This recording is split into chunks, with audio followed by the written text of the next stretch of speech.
Good morning and welcome to the Derby Property Summit for 2021. A very different event this year as we're holding a hybrid event. In the quad here we have some sponsors and guests, and we have an awful lot of people watching online from Derby, London and even China. So I hope it's sunny where you are, because it was certainly sunny in Derby this morning. The Property Summit is an annual opportunity for us to kind of get you up to speed on developments in Derby. It's to hear from investors and city leaders, which we will do over the next couple of hours, share our pipeline picture. And our host today will be Declan Curry, who's well known to us all at the Property Summit, who we'll introduce in a moment. I want to open up with just a couple of slides which kind of give some perspective. At Marketing Derby, we have attracted over 5,000 jobs and £500 million of investment into the city. And core to our pitch is Derby's economy. You can see from this first slide that it's a city that stands out in advanced manufacturing. We're a bit of an outlier. Each bubble on that slide represents a city. The bubble on the right is Derby. We also have a wealthy demographic. Our salaries are above the national average. You can see the cities that we are kind of connected with in that sense. We have the highest salaries outside of London. And the reason for that is because we are a home to innovation. We're world headquarters of Rolls-Royce, Rolls-Royce Civil Aerospace and Rolls-Royce Nuclear. We are the UK headquarters of Alstom, which is the world's second largest rail company, and their largest single site in the world is here in Derby. And obviously we have Toyota right on our doorstep, a fantastic innovation company. But backing that up, and probably as important, if not even more important, are the thousands of SMEs that are either in those supply chains or in service chains or in complementary sectors. Really important part of our pitch. Now, every investment has to have a logical business case, and in our case, our pitch is based on our economy, but not just on the past, but also in terms of the future. And you'll see here that Derby has been kind of nominated as one of the top 10 cities for growth over the current year. And in fact, in the quarter we just come out with, we are looking at 25% growth in GVA, which is quite considerable. And that investment momentum has generated an awful lot of investment already into the city centre, and we'll see some evidence of that later today, but I think the prospects for the future are even brighter.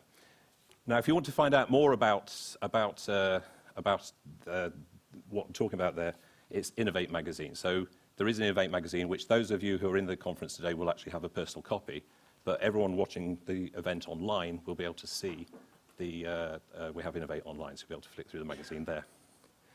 Now, one of the things I've already mentioned is we like to focus on the future, and we particularly like to focus on future talent. So each year we work with the University of Derby, with the School of Architecture, on schemes, and they select projects in the city centre to put in front of their students on a year project, and they come up with designs, ideas as to what might be the solutions. And this year we've had an incredibly exciting submissions, and so what I want to share with you now is a very brief 2-minute film which kind of shows the top 4 that have come out from the university. So if you run the film, please.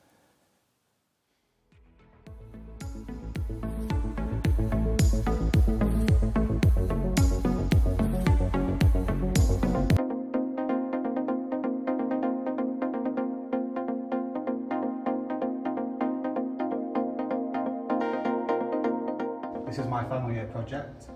We developed a master plan for the Derby city centre, and the area that my building is located in is on Full Street near the cathedral. So the Buddleia Hotel is named from a native plant in Derby. So the form and size of the building respects the size and form of the cathedral next to it, but also stands out as it's not as boxy and square as the buildings around it. The project is an art gallery dedicated to Joseph Wright and his works, with also workshop spaces as well. And the site's located on Full Street, just where there's a vacant site right now on the riverside location next to Cathedral Green.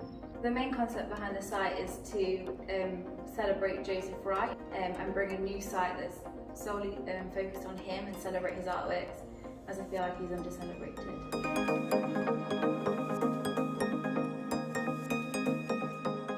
The project is a refurbishment and extension to the Guildhall Market in Derby. I wanted to keep the integrity of the Grade 2 listed building inside as much as possible, because it's absolutely beautiful and it's a Derby landmark, whilst also bringing in the modern and the nature into the space.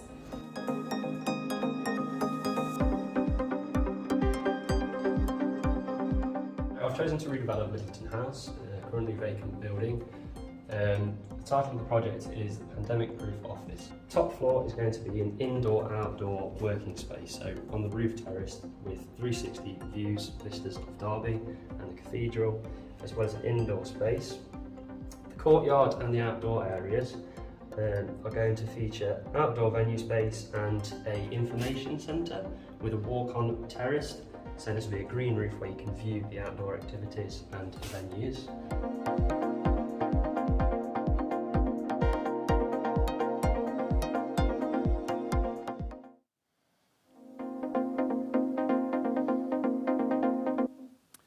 Thank you, and hopefully you'll see there that they're the top 4 that were chosen by the universities as winners, and we normally have an exhibition where we can go and see quite a few more than the top 4, but we just wanted to share those with you, and if they are online, and they'll be in our e-shot tomorrow if you want to find out more about them. The theme for today is Living for the City. It's stolen from Stevie Wonder, and we like to think of Derby as a life-size compact city that really punches above its weight. And what I'm going to kind of finish with, before I introduce Declan, is this one last slide, which is, for years there's been talk of the broken British High Street, the need to repurpose cities. I think the COVID pandemic and the kind of recession has kind of accelerated all of that. And so now I think there's consensus that we need to look at repurposing our city centres. And Derby, I think, is at the cutting edge of that sort of thinking. Mark and Derby, we really believe in thinking customer first. And so we carried out a survey of 400 people in the Derby hinterland last summer and asked them a very simple question: what would bring you back into Derby when the pandemic is over? And hopefully what you'll hear from the speakers today is we're listening very carefully to what those customers say. You can see from there that the cultural and leisure offer really features very, very highly. Things to do. People really value the independence and quirky sort of vibe type organisations. And this whole kind of concept of more green spaces and blue spaces comes out very strongly as well. So in a sense, those results are very clear, and it helps to shape our approach to how we're going to develop the city and the city centre over the next few years. And hopefully that evidence will be in our speakers today. So please enjoy yourself for the rest of the session. And I'm now going to introduce Declan Curry, who'll be our MC for the day. Declan is well known to people at the Derby Property Summit. He's done 6 or 7 of these already in all our various different forms, in the Roundhouse, online, and now in this hybrid. Declan has a very strong business track record as a journalist, and without further ado, we're in his comfortable hands for the rest of the time. So please welcome Declan. John, thank you very much. Thank you. Well, hello everyone, and welcome to the Derby Property Summit for 2021. Whether you're watching us online or you're here in our venue in Derby today, we thank you for your time and we thank you for your interest. I'm Declan Curry. I'm a journalist and broadcaster. I've been reporting on business, the economy and politics for almost 30 years, and I've been moderating the Derby Summit for what feels like 30 years, but John tells me it is somewhat less than that. And I'm delighted that I'm back in Derby again this year as we get ready to cautiously reconnect the threads of everyday life, to revitalise our business and town centres, and to rebuild a stronger and more sustainable society. We'll spend the next 2 hours looking at Derby's journey from aspiration to real-life delivery. As John said, our theme today is living for the city. So we'll hear today from big investors, micro-developers, civic leaders and local champions. Let me tell you who some of our speakers are going to be today. We have the leader of Derby City Council, Councillor Chris Poulter. We also have the Chief Executive of the Council, Paul Simpson. They'll be joined by 2 major players in the future of Derby, Paul Morris of St James's Security and Ken Ford of Cale Street. We'll also hear from a panel of speakers discussing the future of the city. They'll tell their stories about how they're going to help build the future of your city. And it's been a great story so far. £2.8 billion invested over the last 5 years, creating 10,000 jobs, and so much more to come in the heart of the city and its surrounding areas, from substantial developments to small conversions, a mix of housing, commercial, retail and leisure, using culture, green space and green transport to weave it all together. Much more on that over the course of the next 2 hours. We also want your thoughts and your perspectives to inform our discussions today. You can join the discussion at home, in your office, or right here in the room today using our messaging service Slido. And we're going to do that right now. Delegates in the room, if you haven't done it already, you may want to connect to the Wi-Fi that's available here at the venue. It's the Quad Wi-Fi network. There's no password, but you do have to accept the terms and conditions. If you are here in the hall, take out your phones and open up your browser. If you're at home, open up a browser on whichever device you choose, but take care not to cut off the feed from here at the Property Summit. And in that browser, type in this address, slido.com.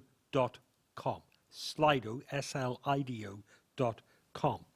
You'll get a box on your screen inviting you to input an event code. That code is 1407-2021. It's today's date, 1407-2021. And that should bring you through to the Slido for the Derby Property Summit. You'll see that there's a tab that allows you to ask questions of our speakers. You can ask those questions anytime you like using the Q&A tab. And there's also a tab called Polls, where we ask you to share your thoughts with us. And we're going to ask that first question right now. So it's slido.com, input today's date as the code, 1407-2021, click on Polls. And let's have our first question. How do you feel about Derby's economic prospects? Select 1 if you think we're in for the roaring 20s, 2 if you think the glass is half full, 3 if you think we're stuck in neutral, and 4 if the glass is half empty. 2 and 4 are very similar in this regard. It's all about the attitude. So, how do you feel about Derby's economic prospects? 1 for roaring 20s, 2 for glass half full, 3 for stuck in neutral, 4 for glass half empty. We'll give you another couple of seconds just to make your choice, and then we will display the result on the screen behind me, gathering together the answers from the delegates here in the Quad in Derby, but also from everyone who's taking part in the poll at home or in their office. So let's see if we have some results for this now. How do you feel about Derby's economic prospects? And 63% of you think that the glass is half full. Only 2% think it's half empty. 21, so 1/5 of you, very optimistic indeed, hoping that we're heading towards the roaring 20s yet again. So thank you for taking part in that. We've got about 4 other questions that we'll ask you during the course of the day today. We say thank you as well to our event partners. That's Faithful and Gold and Atkins. That's part of the SNC Lavalin Group. It's a world-leading integrated project and program management consultancy with offices on every continent. And we thank our event supporters. Adair, an independent multidisciplinary construction consultant founded in 1994. It helps clients create better, more sustainable places for people to learn, live and work across the UK and internationally. And Scenario, a leading end-to-end provider of building technology, which is on a mission to make smart technology ordinary and a normal part of every business. And just one piece of housekeeping for everyone here in the room. Please do keep your masks on even whilst you are seated in the venue. Whether you're here in the room or you are at home or in your office, we invite you to share the best thoughts on social media, whether you're on Twitter, on Instagram, on LinkedIn. Please use the hashtag DPS2021. DPS2021. So now let's get down to business. I'm delighted to introduce our first speaker today, the leader of Derby City Council. Please welcome Councillor Chris Poulter.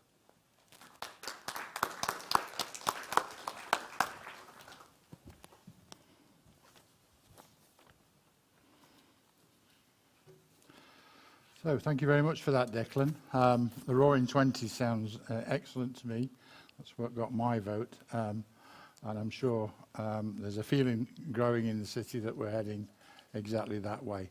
It's my absolute pleasure as leader of Derby City Council to have the opportunity to kick off this event.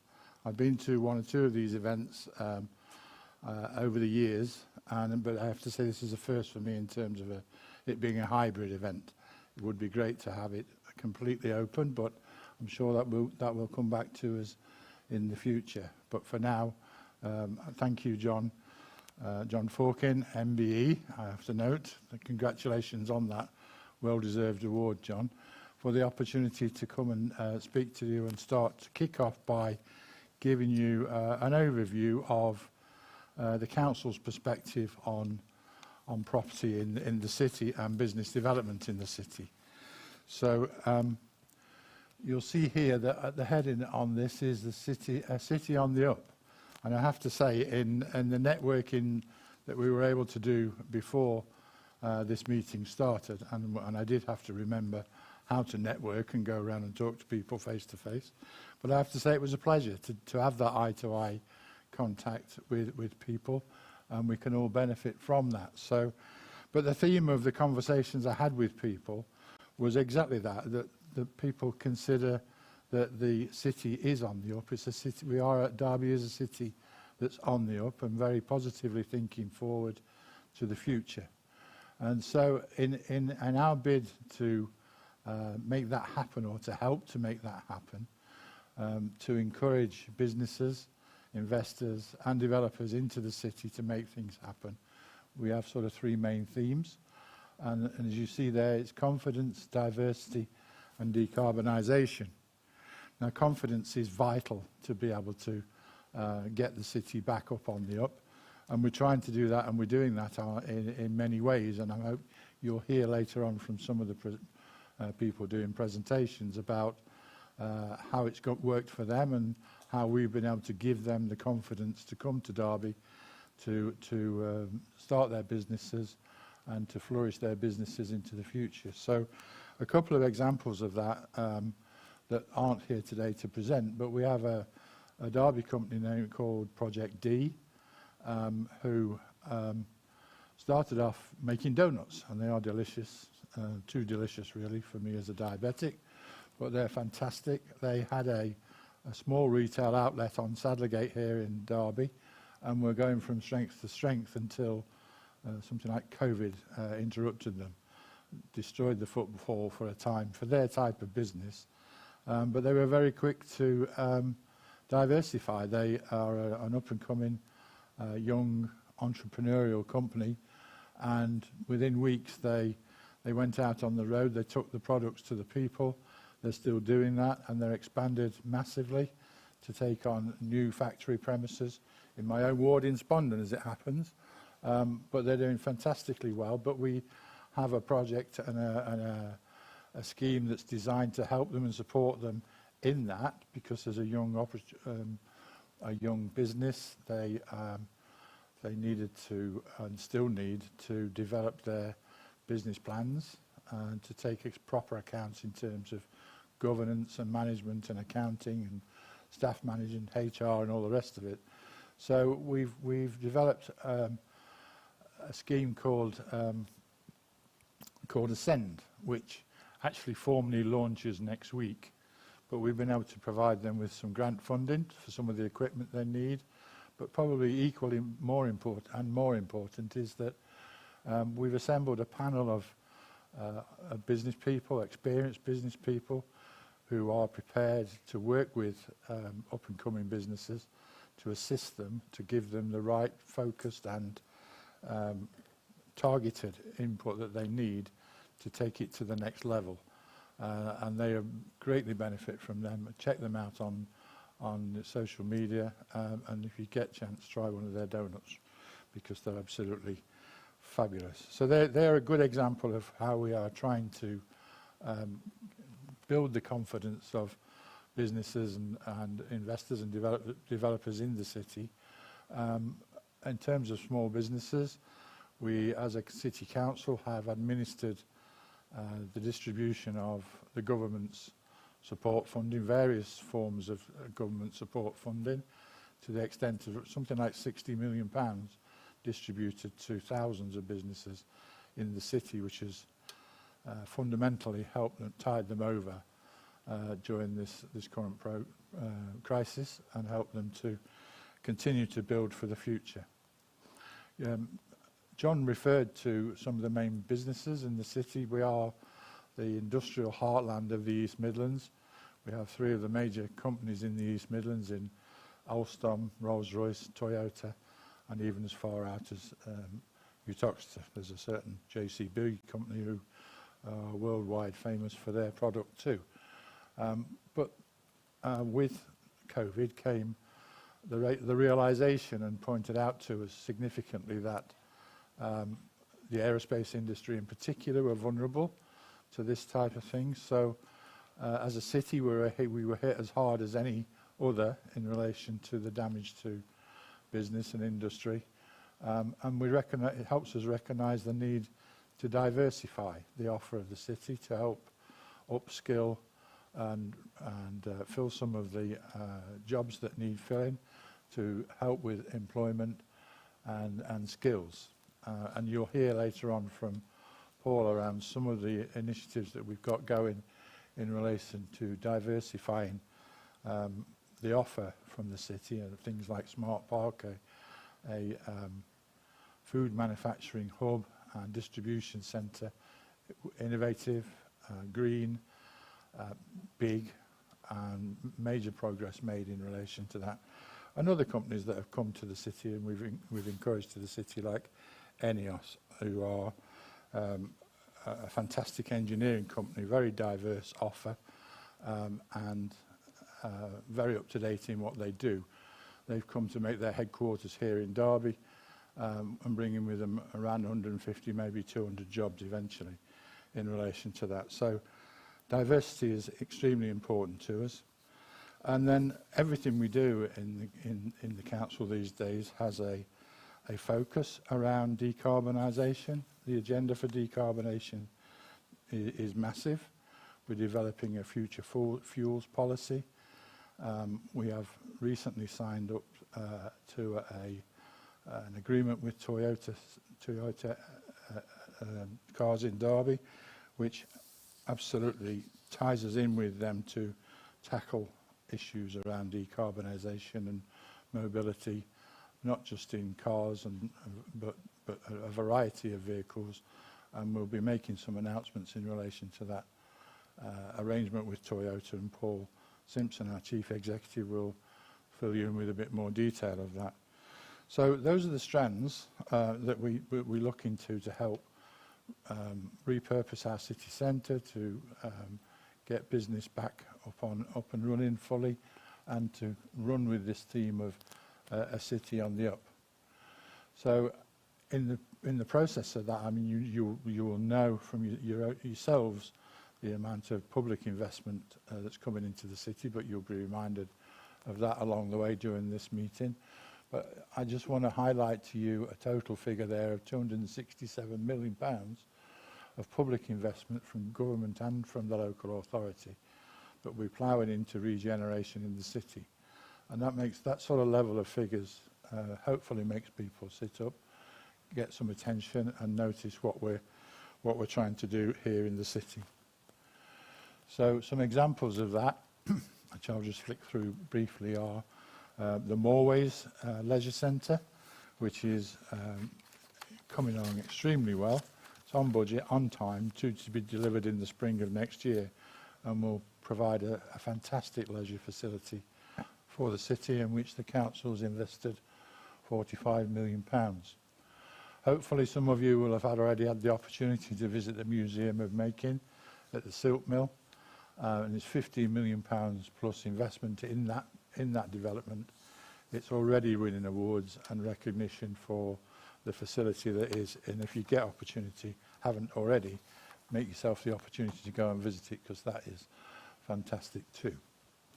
We've had quite a lot of success in bidding for government funding, and one of those is the Transforming Cities Fund, of which Derby's share is £60 million in conjunction with Nottingham, a total of around £140 million, to help with strategic transport and links between the two cities, and bring us into the 21st century in terms of strategic transport. And there will be announcements in relation to the use of that in the very near future too.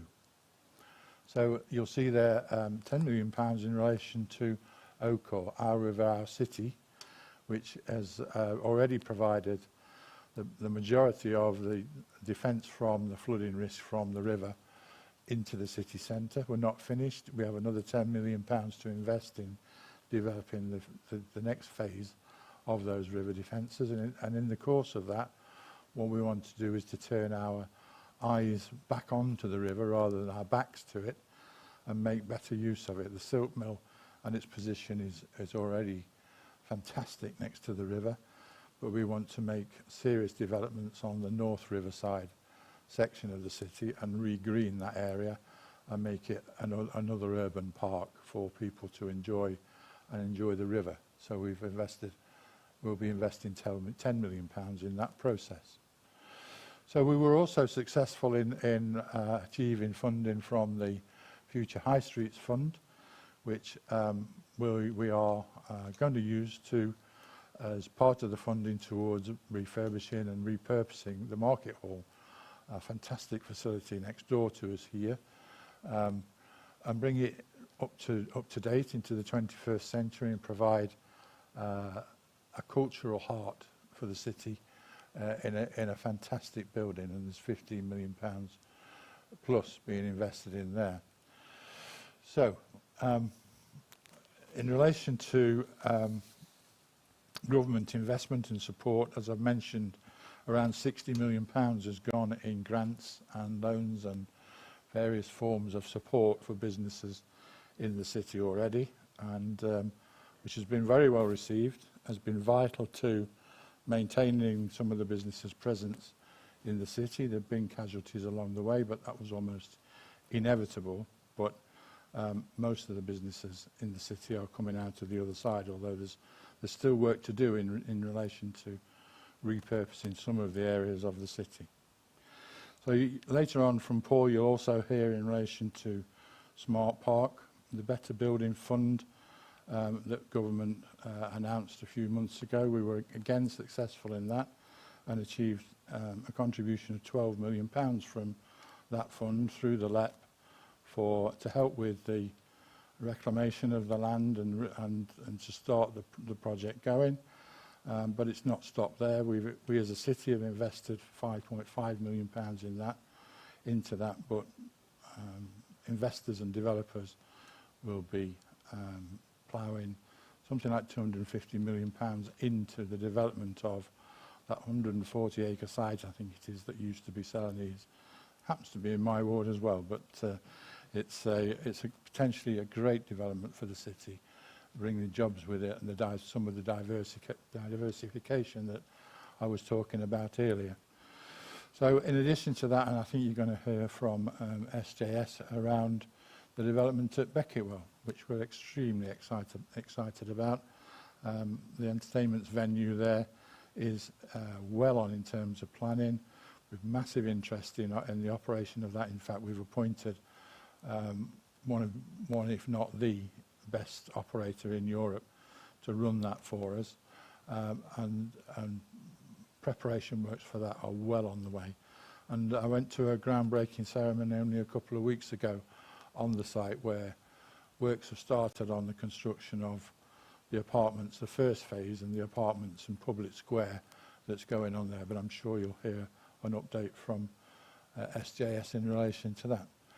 So that's a very high level and quick float through the investment that government and local government are making in our city, and I'm sure that feeds into this perception that we are a city on the up and going places, and we want to continue that. So in relation to that, as an addition to that, we feel that culture at the heart of Derby's recovery is essential. We have an absolute massive base of cultural partners and events in the city already, but in support of that, and that's been evidenced by a number of events that have taken place. We had the moon in the cathedral, which attracted massive crowds. The Knife Angel, there were queues there to see that and to view that. It was massive interest in that sort of cultural activity. But alongside that, we have the quad here, which is the heart of many events in the city, our Fest Day, our photographic festivals, a beer festival, which is happening quite soon if you get a chance to come back for that. But we have a multitude of festivals and events in the city which we can build on, along with Dada, our dance performance, and Sinfonia Viva, also based in Derby. So to put that together with the opening of the silk mill, which is already attracting, as I say, massive interest, the potential for expanding and developing the theatres, our theatre and our cultural heart of the city is massive. And to boost that, we are in the process of putting an application into the UK City of Culture bid for 2025. I have to say, when it was announced,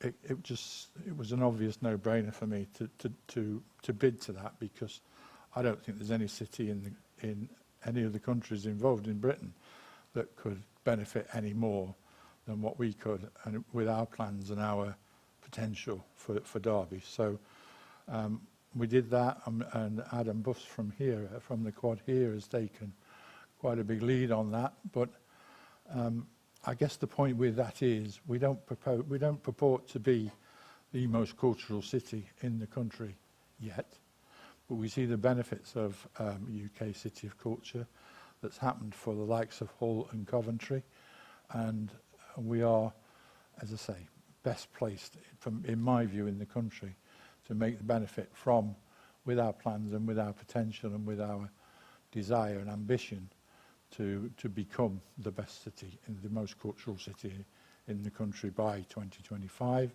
And if we're successful in that, that will hopefully be the driver to move on with what we need to do to enhance the culture in our city and put the city back on its feet, and put the footfall back, bring people to live and work and enjoy the city, which is, I guess, the theme of today's event. So with that, I think you've heard enough from me, but just to reassure you that as a city council, it's our number one priority is to support business, to encourage developers and investors to the city, to make the best of our fantastic community. So with that, Declan, thank you very much, and I'll pass you on to the next speaker.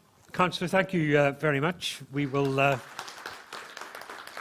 show our appreciation for you and your comments. Thank you for that. Let's have another question now for you. If I can get you to go back to Slido again. It's slido.com in your browser. If you need to put the event code back in again, it's today's date, 14/07/2021, and click on polls, where you will find our second question today. What do you think Derby's priority should be? Is it 1, build confidence, 2, diversify the economy, 3, decarbonise, or 4, all three of those options simultaneously? So on slido.com, click on polls for the second question today. What do you think Derby's priority should be? Is it to build confidence, diversify the economy, decarbonise, or all three of those objectives simultaneously? We'll give you a few more moments to make your selection, then we'll put our result up on the screen behind us. So this is your opportunity to tell us what you think Derby should be doing next, what its priority should be for the revitalisation of the city and the city centre. 1, build confidence, 2, diversify the economy, 3, decarbonise, or 4, all three. Let's take a look at the results. I think that's probably time enough to allow people to have made their choice and their selection. And the perhaps unsurprisingly, 71% of you, so almost everyone either here in the room or watching at home or in their office, said we should do all three of those things at the same time. Thank you very much. Don't forget, on social media, on Twitter, on Instagram, the hashtag is DPS2021. Many of you have been tweeting already, and thank you very much for doing that. We're now going to hear from two people who are helping to build Derby for the future. Paul Morris, a director of St James's Securities, and then Ken Ford of Cale Street. Paul Morris first, he's the man behind the Beckett story. St James's Securities is the driving force behind that project. The company is based in Leeds with projects in Sheffield and now in Derby. So welcome please, Paul Morris. Thank you.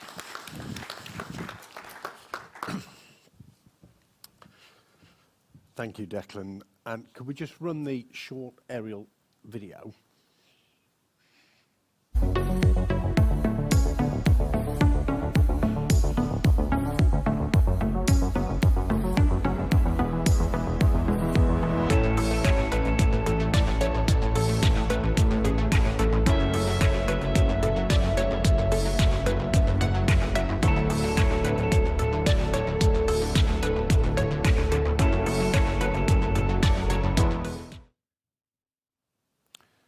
Thank you very much, and thanks for welcoming me back in person this year, as opposed to virtually from last year. And it made me think, 12 months on, we've come an awful long way in the face of, the whole pandemic. And before I actually get into these slides, just looking at the 10 seconds or so of the video, you realise that we've actually started. The presentations that I've been given for the last 18 months or so have all been about what we are going to do. And I thought a picture speaks 1,000 words, or the video certainly does. So anyway, for those who haven't seen or heard from us before, we are a Leeds-based, privately owned property development company. And we have been going for nearly 40 years, of which many of those have been doing city centre regeneration schemes. We're very much here for the long term. Nothing happens quickly in development, and we have got a pedigree there in terms of delivered projects such as St Paul's Place, Sheffield, where we've really cemented the start of an office market, which was Sheffield, and which has paved the way to an awful lot more investment there. So that's a little bit about us. Okay, what we're here to talk about, live, work and play. This is my mantra that I keep going on about, the reinvigoration of the cities and towns across the UK. And what does it take to make these places start to beat, the heart of them beat again? And the idea is that we bring people in here to live, that they work here and that they have their play here, whether that's through cultural events, restaurants, meeting with friends, going to museums, etc. So that is very much a and the idea is a microcosm of what we've been putting together on the Beckett site. Okay, and to give you an idea then, the master plan of the site, which is quite fluid, but we went and got planning nearly 2 years ago now, for a mix of uses on here, which embody that whole idea of live, work and play. So our site 1 is the build-to-rent apartments. Site 7 adjacent to it, a new public square, very important, public realm, new heart, opens up this site from Victoria Street and allows all of the other sites to be then an integral part of a connected scheme. Site 2 is a mixed use, some offices, workspace, potential galleries, and also a hotel. And then site 3 we very much see as a mixture of of offices and some perhaps further residential. And then site 4, which is the site of the performance venue and a multi-storey car park. Site 6, which is the former Boots at the moment, which is our iconic aero engine, which will really provide wayfinding and as a flagship, quite an iconic building to direct you into the square. So as Chris has just said, photograph here that was taken last week.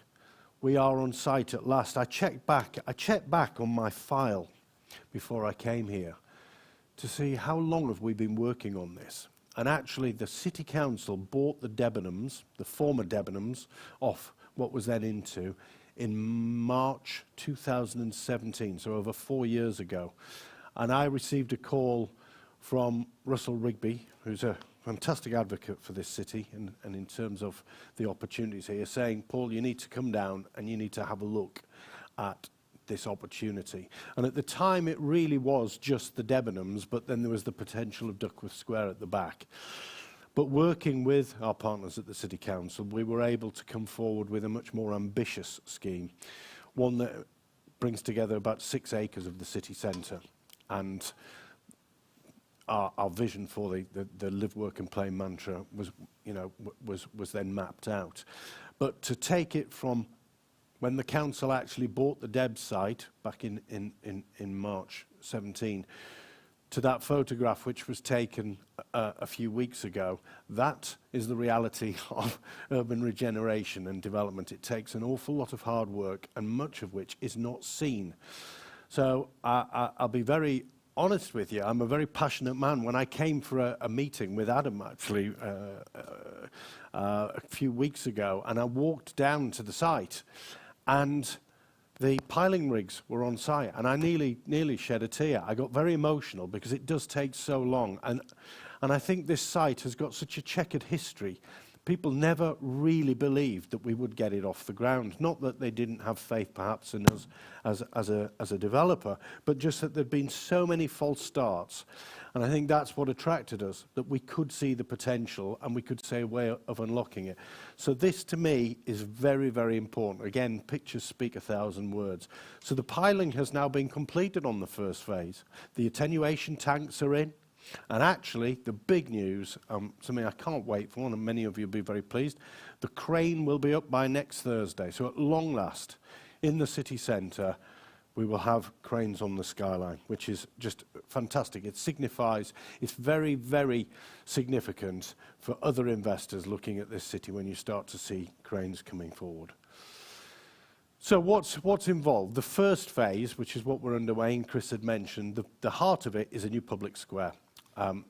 We work with the City Council, who've got they put money forward through D2N2 as well, which, creating new green spaces, safe environments where people can sit, have some lunch, think, meet friends. But actually, it's more than that. It's placemaking, and it connects this scheme and it opens this scheme up. So that will be delivered at the same time that we're delivering our first phase of the build-to-rent apartments. And again, there was an awful lot of cynicism, I think, or certainly skepticism, that we would ever get these funded, particularly in the middle of a pandemic. And we were delighted to be able to announce that we signed all the contracts and we went unconditional with Grainger plc, who are the largest operator and owner of build-to-rent in the UK. That is testament to the belief they have in this city. So it's 250 new build-to-rent apartments. There's going to be commercial at ground floor. These build-to-rent is, the whole idea is it's really moved up a gear from the conversion of former office buildings. So this will have concierge services, rooftop gardens, gym, breakout areas, etc. So really, really something very, very special to start off this scheme. And then phase 2, working with the City Council, the proposals that we came forward as an alternative option for the council to consider, for the private sector to deliver a new performance venue, and one which is absolutely right for this city. There has been an emergence since actually Hull was the first one at 3,500. Swansea is being delivered at the moment, but it is a sweet spot for cities, and on this, which is exactly the capacity we're looking at here. It's very, very flexible, and we've selected ASM Global as the operator. What does that translate to? So they're on their business plan, it's showing circa 220 event days a year. That's bringing 250,000 people into the city centre, into Becketwell, the area that people kept saying, it's full of problem, antisocial behaviour. Well, this is exactly what it needs. It needs that draw of people in, because that's what creates the investment. And then the knock-on is 15 million of GVA, of additional economic impact. So all of those independent shops and restaurants and bars and cafes who are down in the wonderful Cathedral Quarter can benefit from that amount of footfall. I mean, it cannot be underestimated. It's fantastic. So I'm pleased to say we have motored with this. We had our public consultation recently, which finished a couple of weeks ago, which was unanimously supportive. I think over 90% in support of the proposals. The planning application is going in the same day that the crane goes up. So it's going in next Thursday on the 22nd of July. And we do provisionally hope to hit committee in October of this year, which will mean that we commence on site in January 22. That starts with the demolitions, with a view to anticipated practical completion of Q4 2024. And what does the performance venue, what does it do? What does it look like? It's multifunctional, and that's what makes it commercially viable, and why there has been such an interest when we went out to get an operator for this. So yes, it's got rock and pop performances, but then you can do musical and traditional theatre there, sports entertainment.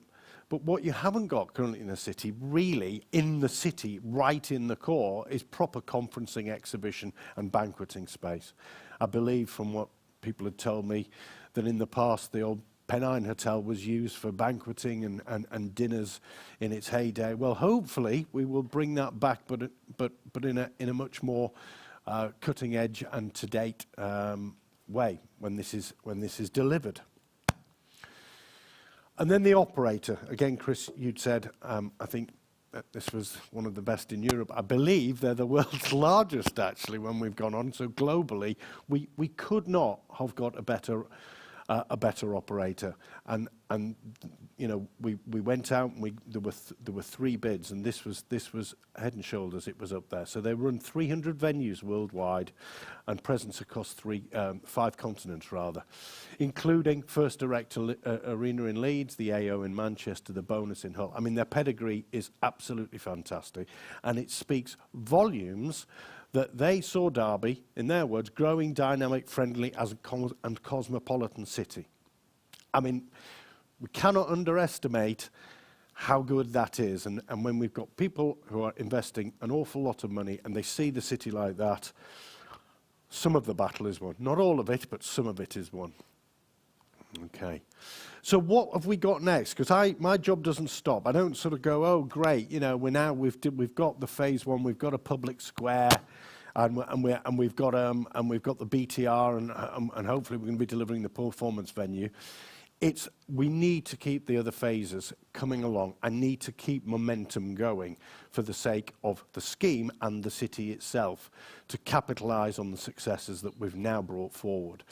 So the next phase we're looking at, which is the site adjacent to the performance venue, is a multi-storey car park, but a multi-storey car park of the future. There's no point in, you know, building what is current today or has been 5 years ago, and the whole market is changing. The whole way that we work changes. Decarbonisation, changes in travel. So car parks are not just going to be car parks anymore. We're currently doing an awful lot of work as to what is the car park of the future. It includes a substantial amount of EV charging for electronic vehicles, but with the ability to put all EV through. PV roof canopies. So again, trying to use the entire roof surface with canopies with photovoltaics to be incredibly sustainable. Electric bike hire. So people come, they park their car here, they charge it, but they can even hire a bike. Scooters as well, but there is a grey area around that in terms of legislation at the moment. And then there are many other add-ons, Amazon lockers, etc. So this is a piece of work that we've commissioned. We are very close to coming to a conclusion with it, and then we'll be, again, presenting and talking to our partners at the City Council about it. Okay, the Summerhill Yard phase. This is very interesting. This is where, from a developer's perspective, as well as the whole placemaking, we love the ability to start to knit old and young together. So the historic buildings that we've got on Green Lane in the conservation area, and also the building that was called the Stables. It was actually covered with the former Debenhams. You couldn't have seen the building, but it's a 3-storey Victorian red brick building. It's an attractive building. What we want to do is knit that in, put a new modern facade on it, fronting Summerhill Yard, which is a much more intimate public space set back. We're then intending to put our hotel on the side of the square, and also we've got space which could be used for residential and offices, as well as some studio and gallery space. Really interesting, much lower rise, and very much aimed at the sort of businesses who I believe we've got some that are moving on to Wardwick. And it's that type of environment that we're really keen to bring forward at Summerhill. On the hotel, we've commissioned CBRE Hotels. The property consultancy are doing a piece of work at the moment to look at all of the options for us, the operators, the brands. I'm pleased to say that just on the back of our announcements on the performance venue, we had brands coming forward straight away. So Hampton by Hilton showing a huge amount of interest, Marriott Moxie, which is a superb boutique type hotel, and Accor Group. But we're doing that work, and that should be concluded in the next month or so for us to know how we can start to look at choosing the right operator for the city, which is so important. We don't want Travelodge, Premier Inn. No, they have a place and they're really good, but they're already in the city. What we need is something that offers that much more and really complements the work that we're doing, and where we're setting a high bar and standard for this scheme. And then one of the other phases, Duckworth Square. So we're in the process of doing an options analysis here. That was showing a single grade A building, office building of about 100,000 square feet. I'm now working with the design team to look at how we can bring forward something which is deliverable, fundable, but also sets the bar again for city centre offices. The market is not there yet. We're going to have to work with our partners, with occupiers, and with the City Council to come up with solutions to deliver something of that quality. If we left it to the market, what would appear there would be a 2 or 3 storey red brick building from Pride Park, because that is the market at the moment. That is all that actually the market can sustain. But that would be so wrong for the city. If the city is true about wanting to make itself, it's going to diversify, it's going to bring different businesses in, it needs an office market. So we're determined that we're going to come up with some alternatives which will allow us to deliver true city centre offices. And I know, I've got a lot of experience from doing that in the cities in Leeds and Sheffield and the like, and it can be done. So that's something that's very, very exciting for us. Also, what is the new way of working? Post-pandemic, I've sat through many webinars recently, and there is no answer yet, but there's lots of emerging thought. And we believe that it is a mix. People need offices. People need to spark ideas. People need to learn from their mentors. People also need some flexibility. So we see this as a mixture of some traditional, what we would have called traditional office, but actually there's a lot of breakout area. There is collaborative space with other businesses in the building. There are soft facilities, cafes, showers, all sorts of things that are shared facilities within these buildings. And then a serviced and semi-serviced provision as well. So this to me is probably one of the hardest nuts to crack, but is one of the most exciting, because this will set the city up for the future if we get it right, and I'm determined that we do get it right. Okay, so to date, since we started, we've now got committed, signed 85 million quid's worth of committed investment, which is phenomenal, particularly as the latter part has been, through a difficult period with the pandemic. And we are really focused on delivering with that mantra, the live, work and play. We're on with the apartments, the live element. The work elements is the one that I'm working on at the present, but determined that we're going to come up with a across-the-board offer, which will suit lots of different types of occupier. And then the play element, thank you for, to Derby City Council. I can't say how grateful we are that we've been able to work together with them to come forward with something that actually will now deliver this city the performance venue it needs and it deserves. And that is something, we've moved heaven and earth now to get the application in by next week. And we will get on and we will deliver it.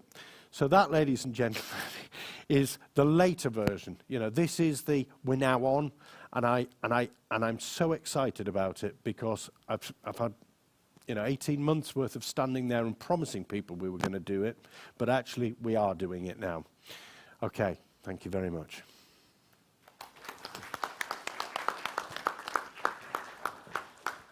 Paul, thank you very much. Slido.com is where you go to ask your questions of all our speakers, whether you're here in the room or you're watching us virtually today. Slido.com, put in today's date as the code if you need it. Click on the Q&A tab for your questions. I was interested, Paul, in what you said about you are still convinced that we are going to need offices in the years ahead, even with the growth of hybrid working at home, which is now sort of widely accepted that that's where we're going. There is still a place for good quality, flexible office space in cities like Derby. Absolutely. And I think it's not just Derby. And it's not just in England, and it's not just the UK. It is worldwide. The Americans are a bit ahead of us on the curve in terms of some of the work they're doing in their consultation within their own employees and looking at how they can work.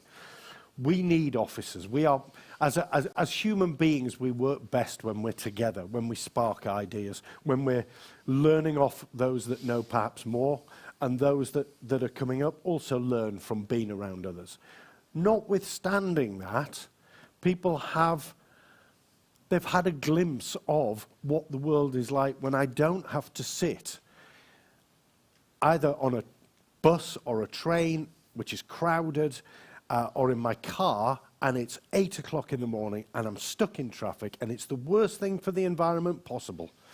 And people have saved money because of they haven't had to buy their rail tickets, or their petrol, or their car parking. But actually, it's their time. Time is one of the most precious commodities. So if we can offer something where, and it will take time to evolve, but working life becomes more flexible, but it is still centred around the office. That doesn't mean people can't work remotely at times. People have been shown that they can do that, but they need the benefits. Plus, as a business, whether you're a young business, an SME, or you're a large corporate, the people who work there with you have got to live and breathe the brand values, and that's very difficult if you're on a Teams call all the time.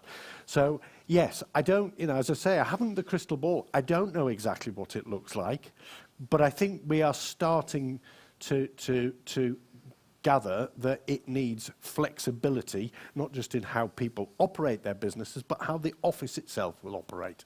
If that was an answer to your question. It was. Quick 1 or 2 word answers to these questions. Right. This one from Jenna. How many bedrooms are you planning in the hotel? The market, again, we've got CBRE are doing the work, which is all the research, but it's looking at between 125 and 150. Okay. The public perception is that the venue isn't going to be big enough. Will it? It absolutely will be big enough, yes. I mean, what's the thing that provided the catalyst for you to invest in Derby? What brought you here? Opportunity, and something, we saw an opportunity in a city that had all the right ingredients, but we didn't believe the vision that for the city centre at that time was good enough. We didn't believe that people had set their bar high enough, and we could see the opportunity of delivering a transformative scheme. Okay. And that was it. Paul Morris, thank you very much. Thank you very much for your questions as well. Let's give him a round of applause. And I apologise, we got a flurry of questions all of a sudden at the very last minute, and we weren't able to cover them all, but thank you for asking them. Feel free to ask the questions as they occur to you. Whilst the speakers are speaking, it means we might have a little bit more time to cover them. Next, we hear from Ken Ford, who's one of the most influential people in Derby retail and property. He's an advisor to Cale Street, owner of the Derby and Shopping Centre, some of us still remember as the Into Shopping Centre. He's also involved with plans to develop and invest in the Eastern Gateway project. So welcome, please, Ken Ford. Thank you very much. Thank you, Declan. A long walk. Yes, thank you, Declan, and good morning, everyone. And many thanks to Martin Darby again for the opportunity to provide an update on the exciting and evolving story that is Derby. But what a day to be back in a suit, eh? Dear, oh dear. Anyway, as we approach the second anniversary of Cale Street's initial investment in Derby, the frequently asked question of me still remains why? Why did Cale Street, an experienced and considered real estate investor, choose to invest in a shopping centre in Derby? The answer then, as it is now, is threefold. The macro considerations of Derby itself, the fundamentals of the centre, and indeed the initial JV investment structure that was offered to us. The advantages of Derby City are well known: location, accessibility, communications infrastructure, high quality, high skilled, highly paid employment base, progressive, expanding university. All these factors remain fundamental to our thinking. Crucially, however, we also saw the opportunity to invest and participate in the early cycle Derby City Centre regeneration strategy being developed and now being delivered, thank you, Paul, by the Council, and with the enthusiasm and professionalism of our hosts, together with hard money private investors. All this can only give confidence to any inward investor. Before looking at the investment characteristics of, I must remember this now. Before looking at the investment characteristics of Derby in itself, a brief word about Into, and the original investment that Cale Street entered into, which was a joint venture with them. Into at the time were the largest mall operator in the UK, owning some 17 major schemes, and whilst generally being recognised as excellent asset managers, Into did, however, have balance sheet issues that required them to raise capital. That represented the structured investment opportunity for Cale Street to initially purchase 50% of the Derby vehicle in the summer of 2019, with Into retaining the balance of the investment and continuing to manage the centre. We all entered into the JV hoping for the best. We clearly had to plan for the worst, which sadly came to pass as Into failed to survive. So last autumn, Cale Street consolidated their ownership and implemented our contingency planning, bringing Savills in as best-in-class asset property managers, whilst retaining the excellent dedicated Derby management team. It's a sign of these times, sadly, that the majority of UK shopping centres, not just the Into centres, find themselves now in the hands of conscripted owners, typically the original debt providers. And this is not so with Cale Street, who are committed volunteer investors with a direct focus on the delivery of essentially the same business plan that underpinned the initial investment. Turning to the investment characteristics now of the centre, Derby, at 1.3 million square feet, ranks in the top 10 by size in the United Kingdom. It's the largest commercial building in Derby City Centre. It's a Westfield design multi-use scheme with 3,600 indicated car parking spaces. It houses over 150 retail and leisure businesses. It's very well let, with a diverse retail and leisure mix of national and international brands, supporting local heritage businesses. Did I do that? Did somebody do that? Well, thank you very much. Importantly, the occupational rents are sustainable. Derby employs circa 7,000 people, and in normal trading conditions, consistently attracts over 20 million visitors per annum. For context, the English Premier League attendance totals roughly 14.5 million. The primary catchment of roughly 250,000 has a spending capacity of circa 660 million, and that's 22nd in the UK, ranking above Southampton, Cardiff and Cambridge. In 2019, Derby's market share of that was circa 40%. Not quite Google-esque in its monopoly, but meaningful nevertheless, and crucially, as we see it, with capacity for growth. I referenced earlier the original developers, Westfield. This is significant as Westfield are generally regarded as representing the global gold standard in retail and leisure design and construction. They chose Derby to develop their first UK centre, opened in 2007 at a cost of £340 million. And notwithstanding the centre is now 15 years old, the Westfield legacy remains. A high-quality centre that enjoys dominance in its catchment, a first-class design that would not be out of place in any major European or US city. Derby is a safe and secure environment that's attractive to people and retail and leisure operators alike. However, in the words of Bob Dylan, the times they are a-changing, and aren't they just? But in retail, it has always been so. The ability to predict and lead trends is an essential skill of all successful businesses, and none more so than in the fast-moving retail and leisure. Indeed, change is an essential characteristic of consumer economy. The dark last 16 months are now hopefully and finally emerging from have clearly been an accelerator to that change, with public health considerations leading consumer behaviour. It will be very interesting to see how permanent some of those changes turn out to be as we get back to normal. I'm sure, however, in the omni-channel, technology-enabled world we live in, the social and leisure aspect and the experience of physical shopping will endure. And our plan for Derby pays directly to that belief. We're in the market share business. We want more people to spend more time, more often, in Derby. And in so doing, our operating partners will take more money and be able, and hopefully happy, to pay even more rent. So what have we been doing since over the last 8 months or so since we took 100% control of the centre? To deliver on that market share growth strategy, which is fundamental to our investment rationale. Well, the team have been manically busy. Firstly, we've rebranded the business. There you go. Rebranded the business, initially to Derbian, which initially, and perhaps unsurprisingly, was a controversial choice, being a unique and a new word. But now, 6 months in, we are seeing positive adoption, reflecting as it does the dynamism of the city, a life in motion. The internal brand rollout is now complete.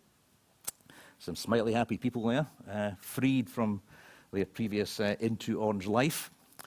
And the external signage will be installed from next month, having just signed the contract with local contractor Hardy Signs. Secondly, the lettings over the last, which is fundamental, of course, to the variety of the offer. Over the last year, we've managed over 100 lease events, covering lease renewals, break options, and new lettings. Core to this are the brands we can offer our shoppers, with an elevate, not alienate, leasing policy.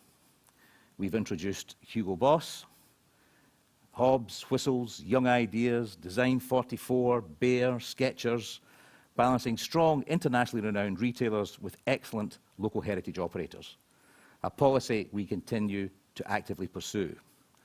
Tommy Hilfiger opened in the last 2 weeks, one of only 4 UK openings this year, and Spanish fashion giant Mango are currently fitting out for an autumn opening. We've also worked with a number of retailers who have had to reconstruct their businesses, where they have chosen to shed underperforming stores across the United Kingdom. Reassuringly, in the main, we've managed to retain their presence in Derby. I'm thinking here of the likes of New Look, Moss Bros, Paper Chase. This is evidence of the historically strong Derby trading performance. However, sadly, there have been some high-profile losses with the likes of Debenhams and Topshop. As I speak, I believe we are close to concluding negotiations with exciting brands for both of those spaces, and I hope to be able to make an announcement on that shortly. The best lace pans of mice and men gang a glee, as a Scotsman says, because I was planning to be able to make the announcement today. But sadly, as I say, the legals have conspired for that not to happen. Operationally, we brought a new operating model to Derby, which is more aligned with our occupiers, with direct principal-to-principal contacts and a focus solely on Derby with no distractions of wider portfolio considerations. We ruthlessly interrogate the non-rental costs of occupation, known as the service charges, And we've already reduced, in the first 6 months of our direct ownership, those charges by 16%, with more to come. And hopefully, central government will level up retail taxes, principally business rates, to better reflect the reality of retailing in the 21st century. We're also investing in the customer experience. Derby is a great space to spend time in, and the food and beverage offer is crucial to that dwell time. We're just finalising our feasibility to refurbish and upgrade our 15-year-old food court. The plan is to create a new, brighter environment, increase the seating capacity and the variety of the offer, including Project D. Donuts everywhere, as well as enabling our operators, to seamlessly and discreetly service their delivery businesses from their Derbian units, a lockdown trend that is likely to endure. This work is programmed to commence after Christmas and should be completed by this time next year. We also want to develop the Derbian leisure offer, both for families and also the evening trade around our cinema offer. We want Derby to be in the vanguard of the renaissance of the city's nighttime economy. This requires greater integration and expansion of our leisure offer, and we're well advanced in our plans to achieve both of those ambitions. Now, car parking. Here it is. This is my marquee slide. This, believe it or not, is a smart little piece of technology. We've just completed a £450,000 investment in upgrading our car parking operating system. And this little beauty is ticketless, cashless, seamless, tech-enabled experience, giving us tariff flexibility, direct marketing opportunities, and crucially, an integrated click and collect facility. Another lockdown trend that will be permanently with us, I believe. We're also adding additional EV charging capability in our partnership with Tesla, which I believe starts on site next week. We have a new experiences team, in-house and dedicated, who are tasked with bringing variety and fun to your Derbian visit through a promotions and events programme. We want to raise the boredom bar that can so often bedevil your local centre, but you visit multiple times per month. You can only imagine our team's lockdown frustration when the centre was essentially closed for the last year. However, you can now start to spend time this summer in the Derbian Beach, which I believe appears at the end of the month. I previously mentioned the early cycle regeneration opportunity as being part of our investment rationale. Clearly, Derby City Centre has suffered as a consequence of the office migration to Pride Park in the 90s, and indeed the Westfield development itself concentrating the retail representation. Our genuinely held view is that what's good for Derby is good for Derbian. That's why we actively look beyond the Derbian door to the wider city, and we're hugely encouraged by the city living market that's emerging. And my brother from our other mother, Paul's Beckettwell Arena, is hugely exciting, as indeed is the Council's master plan, cultural master plan, and we're right behind the 2025 City of Culture bid. We're also delighted to be partnering the Council in the Eastern Gateway project, being supported by Central Government's Future High Street Fund. This development will provide an exciting new threshold to the city centre and will include an urban park, whilst future-proofing the area for further residential opportunities as the market develops. In addition, our own master plan team is actively working with the Council in exploring additional investable opportunities within Derbian's immediate environs. Being both a dominant employer and business in Derby City Centre brings with it a responsibility to engage in all aspects of Derby community life. And this is a responsibility that we actively embrace. Our principal vehicle for this is our recently launched Derbian Cares initiative, where the Derbian community of our staff, occupiers, suppliers and visitors all give of their time and ingenuity to raise funds for the broader Derby community. There is no shortage of ideas or energy behind this, and working with schools and other appropriate agencies, we have high hopes of being able to make a difference where it matters. In closing, I think I would just like to say in the public forum, it's clearly been a hell of a year for so many, and notwithstanding all the very real difficulties, I should like to pay tribute to the commitment and professionalism of all my One Team Derbian colleagues in keeping everyone safe and well and rising to those challenges. With all the energy and commitment behind the city that's so evident today, I firmly believe we can all now look forward with optimism to a 21st century Derby City Centre where people will once again live, work and play. Thank you very much indeed. Ken, thank you. Thank you, Ken. Slido.com for your questions. That last development that you showed us there on the slides, the Eastern Gateway, that's new. Yeah. That's very, very topical. It's also, you got some money for that from the UK government's Future High Street competition, thanks to Derby's application for that. How important are schemes like that, that use small sort of peppercorn money, seed fund money, it's seed to fund stimulate? money, yes. How important is that? Well, I think it's fundamental, actually. I think any encouragement that you can actually get from local and central government, because one of the big barriers, I think, to bringing any of these initiatives forward is usually a combination of the embedded values, that they're usually too high to encourage development, and a combination of that and building costs, just being able to actually physically redevelop the properties. So that sort of gap funding, if you will, in partnership with like-minded authorities is fundamental to bringing these sort of initiatives forward.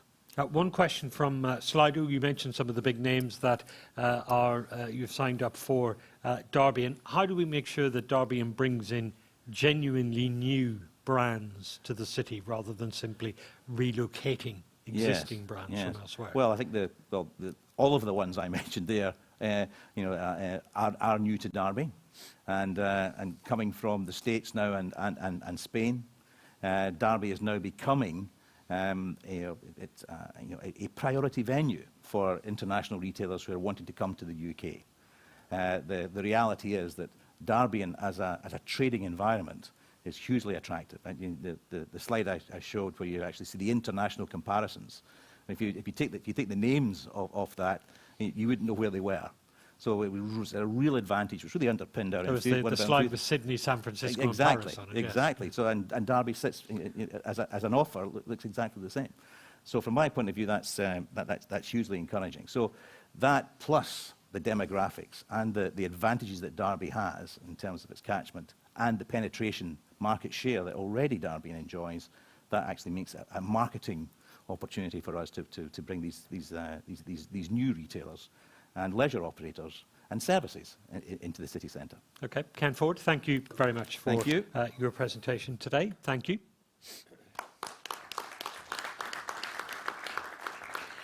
And thank you for your questions. I'm going to ask you to go back to Slido once again for our third polling question. So it's slido.com. The event code, if you need it, is today's date, 14/07/2021. Click on polls, where you will find the third question that we are asking you today. What else is missing from Derby's offer? 1, if it is blue and green spaces. 2, if it's quirky, independent vibe. 3, if it's culture and events. 4, if it's services such as healthcare or general practitioners. So what is missing? What else is missing from Derby's offer? 4 options for you to choose from, whether you're here in the hall or you're watching us virtually at home or in your office. It's 1 for blue and green spaces. 2, if you think that we need more of a quirky, independent vibe. 3, if you want more culture and events. We've spent quite a bit of time already this morning talking about the new venue that is coming to the city. And 4, if you think it's actually everyday essential services such as healthcare or GPs. I think that's probably enough time for us to have made our choices from that. So let's take a look at the answers. And just under half of you, 45%, think it is blue and green spaces. That is where the priority now should be. There's a growing proportion there selecting quirky, independent vibe.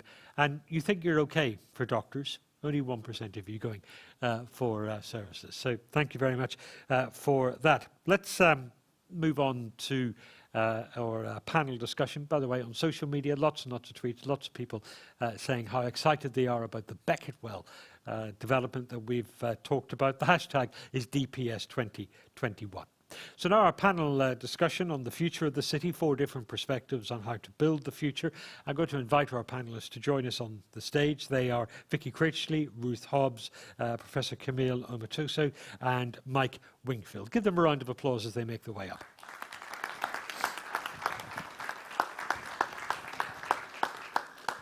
And as they make their way to the stage, let me give you one or two notes by way of introduction. Vicky Critchley, first of all, is the Chief Executive of BAM Boom Cloud. Vicky, just raise your hand so that we can see who you are. This is Vicky, Chief Executive of BAM Boom Cloud. It's an IT company which in 2019 Microsoft, no less, crowned as the 2019 Dynamics 365 Business Central Partner of the Year.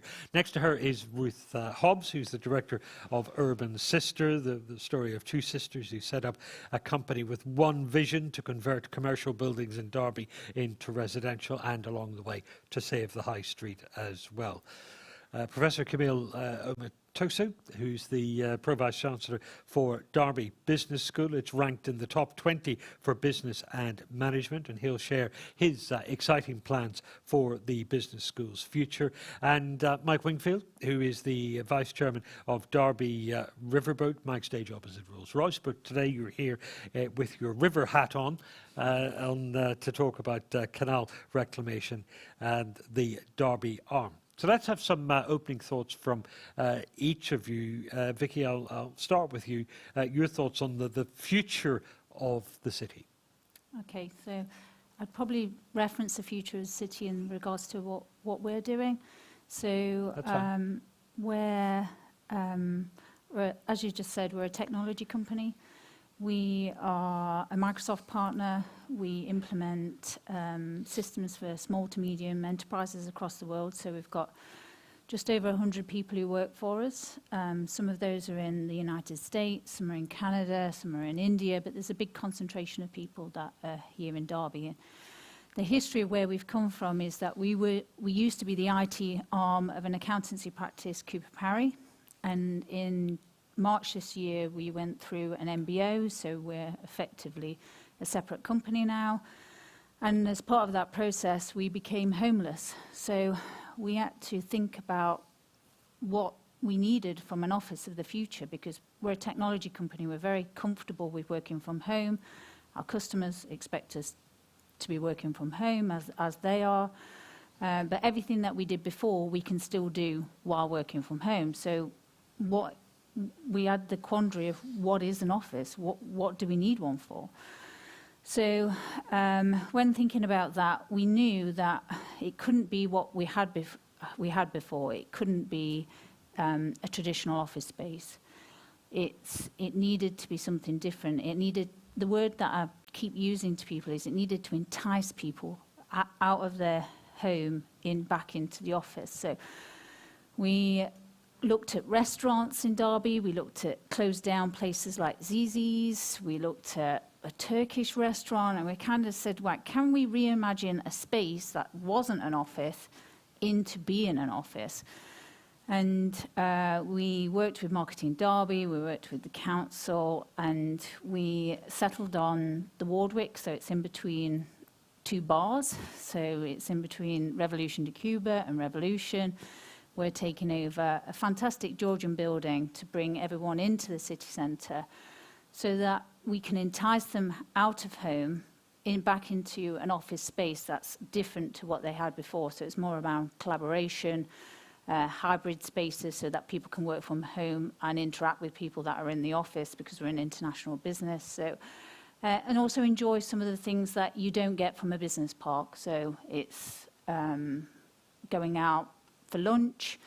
We're investing in locker space so that people can put their things in the locker safely at night and go out and enjoy the city centre. So it's, yeah, I think people, the city of the future is more around getting businesses like ourselves to come into the city centre so that people can live there potentially and enjoy everything around them, as well as work there in a different way to pre-pandemic. And this building, what is now your new office, it was a former nightclub? Yeah, so it's not ready yet, so we're hoping to move in September. You've taken the disco ball out. It was, yeah, we're turning a nightclub into an office, but we're keeping a bar. It's a licensed property, so there's a bar going in on the downstairs. So there is definite enticement for people to come back This is to what's our needed office. to get people in from home. Ruth Hobbs, what's the story of Urban Sister? So we're two sisters from London. In 2016, I came up to Derby because I married someone from Derby. So that was my reason for coming up here. I was absolutely amazed at the kind of... I met with John Forkin, and he really impressed me with all the stats and figures about the highest personal income of people outside of London.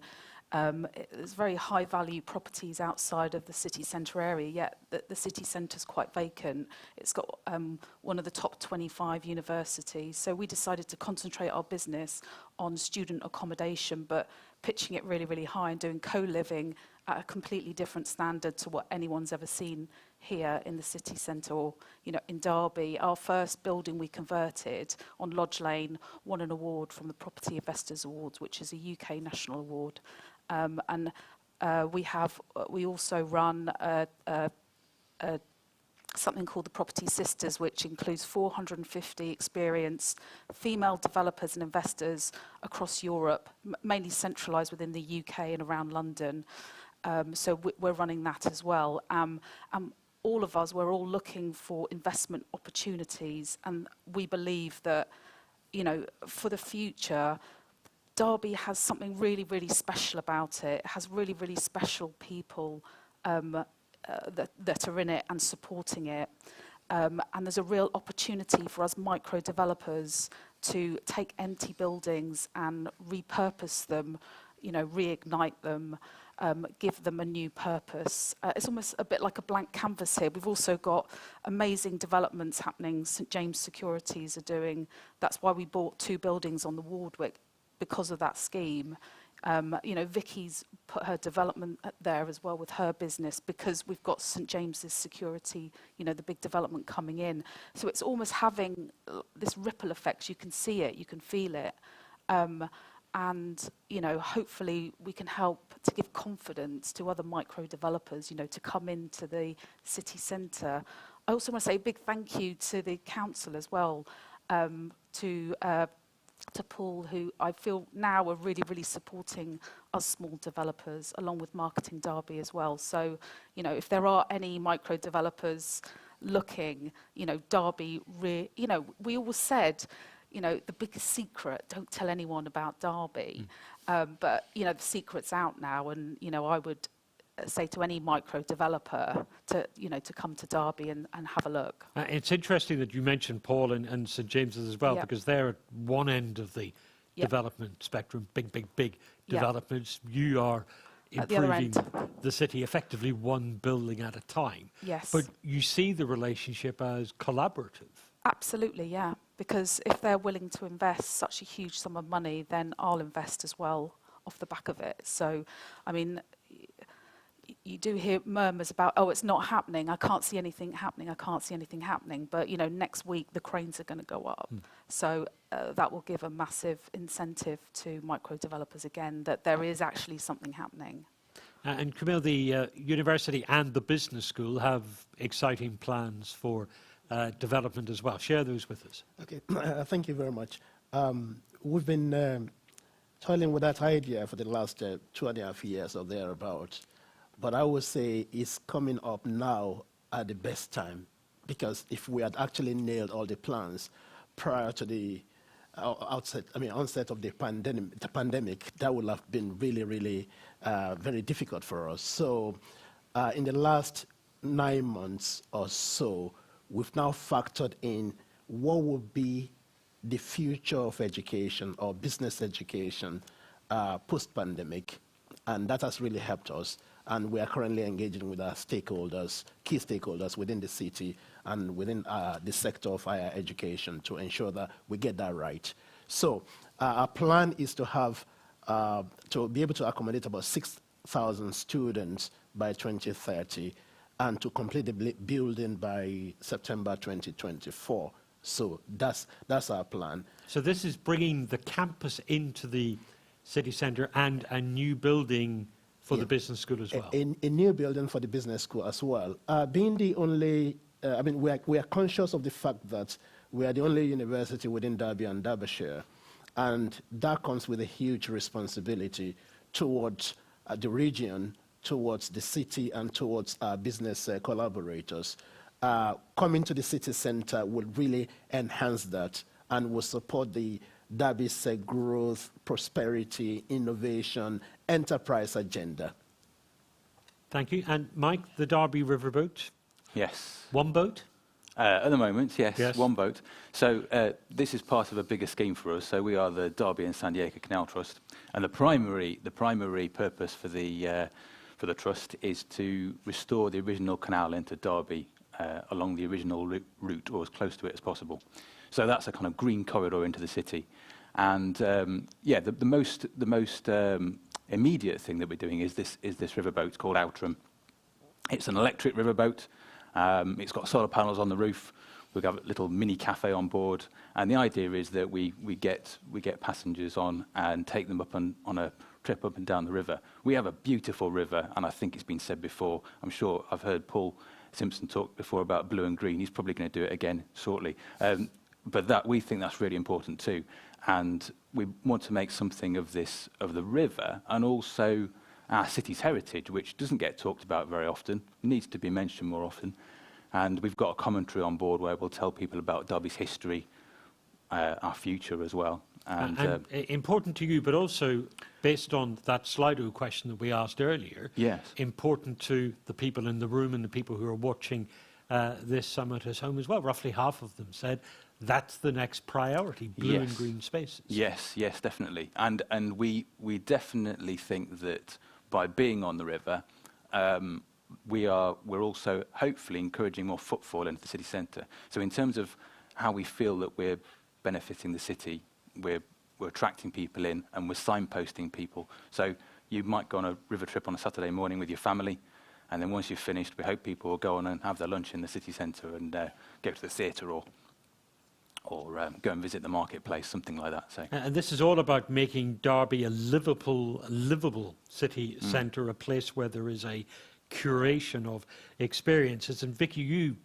said how important that is to making city centres attractive to office workers, to people who have a choice to work at home or to work in the office. There's a buzz from being in the city that can only happen in a city. Yeah, it's very different to our other choice was to go to a business park, and to be perfectly honest with you, that would probably be easier because it's a ready-made space for us to just move straight into. But that's not necessarily the right decision. So I think moving into the city centre will just have a completely different vibe, so that people are coming in. People can concentrate on their jobs quite well at home. So if they've got something very work-orientated to do, but there's so much benefits from collaborating with your colleagues, especially if you have a young workforce like we do, is that we want to bring them into a space where they can collaborate, but also socialise, make friends. So yeah, having that vibe and that things to do and going out and going to the gym, going to a bar, going to a restaurant, using Derby in retail. So all of that adds to the vibe. So it's a different experience post-pandemic for a workforce. So hopefully that's what our people will get from our new city centre location. And Camille, this is going to be important to your students as well. Obviously, as students, once they're allowed to socialise again, they will want to have the student experience. But at some point, if you've done your job right, students become graduates, and you want them to stay and keep their talent in Derby and have an enjoyable time as well. Yeah, that's the whole idea.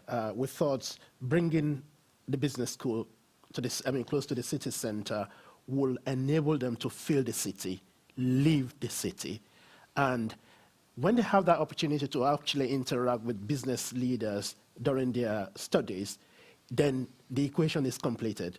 So the idea of they thinking of staying behind, working, and it's not just with the big corporates, it's about SMEs as well. It's about entrepreneurship, it's about innovation, and we are encouraging them to think outside the box and think of the innovative idea they can actually start on their own. So all these are working side by side. Yeah. And with it, it strikes me that this is a new emphasis on the different building blocks of development. You know, we've gone through phases of let's have lots of residential, let's have lots of retail, and we're focused on allowed one to dominate over the other. This is a much more balanced sort of view, the different building blocks of development added in, folding in the experience and the transition to a greener economy. I think what's really important as well is the target that we're all talking about here. It's very young focused community. We're talking about young people at work. We're talking about people from the university who then graduate. Those are the kinds of people who are going to be living in the properties that I'm going to be developing as a micro developer. So it's really, really important that that becomes my focus. I need to be repurposing these properties for HMO living. And I call HMO living not in the sense that you're probably aware of HMOs. I'm talking about luxury, co-living accommodation. And there's two very, very different separated products for that. So we're talking about co-working environments, we're talking about co-living, we're talking about student environments in the middle of town, and it's really important that we can get the planning through on these listed buildings in town so that we can develop. You know, we're at a really exciting point actually, because the city centre is unoccupied, you know, in the first and second floors. It's this massive amount of space. So we really do have a, you know, post-pandemic, we can tailor-make those specifically for the post-pandemic market. So we have a massive opportunity as micro-developers. We do need to make sure that we're short in the planning process, which is something that I know that Derby City Council are working on at the moment, and I have great confidence over the next few years that they're going to speed that process up too. Mike, Ruth talked there about the importance of the council to her micro-developments. Camille's talked about illustrated the importance of having a big sort of civic partner in the heart of the city. How important is the council and civic leadership in developing cultural and green spaces? What do you need from them? Right. Well, the council and other organisations like Marketing Derby have been critical to what we've been doing at the moment recently, and also in the future they're going to be even more critical. So for us, the Derby Riverboat is just the first step of many. It's the smallest step of many. It's the first visible sign for us. From here, our plans are to do much bigger things, such as a boat lift in the Pride Park called the Derby Arm.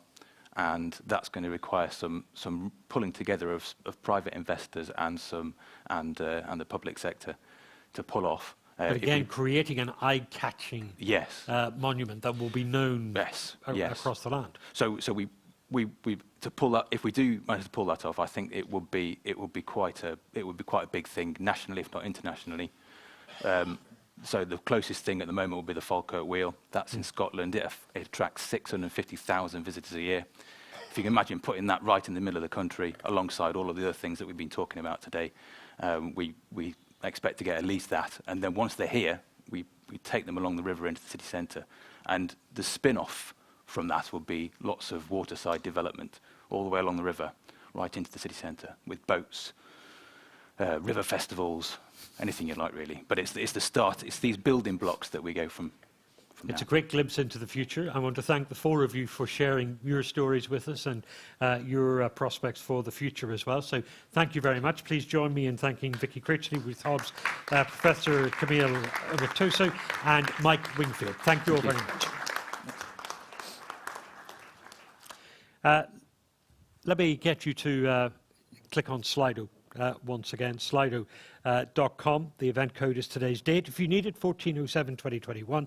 We've got the fourth of our questions for you today, and that question builds on what we've just discussed. What is most important to you about the city centres of the future? Is it 1, a community hub? Is it 2, that they are safe and attractive? Is it 3, the diversity of offer? Or is it 4, the live, work visit dynamic that we've been discussing over the last 20 minutes or so. So this is the fourth of our questions for you to answer on slido.com. Open up Slido, click on polls.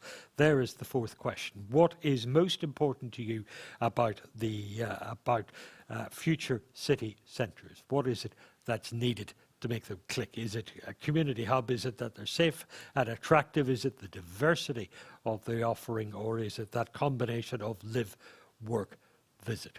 You're voting here on that here in the room. You're voting on it as well if you're watching us at home or in your office as part of our great and growing virtual audience today. I think we've probably had enough time to gathering all the votes now remotely and here at the venue. So let's take a look at what you've told us, what you think is most important about future city centres. And nearly half of you think it's that combination, that dynamic between life, work and visit. So thank you very much for taking part in that. Straight now to our final speaker today, Paul Simpson, the Chief Executive of Derby City Council. Paul's from Derby. He's spent a number of years working around the UK and he's now back in his home city. I'm sure you could suggest that means he's tried the rest and now he's back with the best. We're excited to hear what Paul has to say about all the jigsaw pieces coming together. Paul Simpson.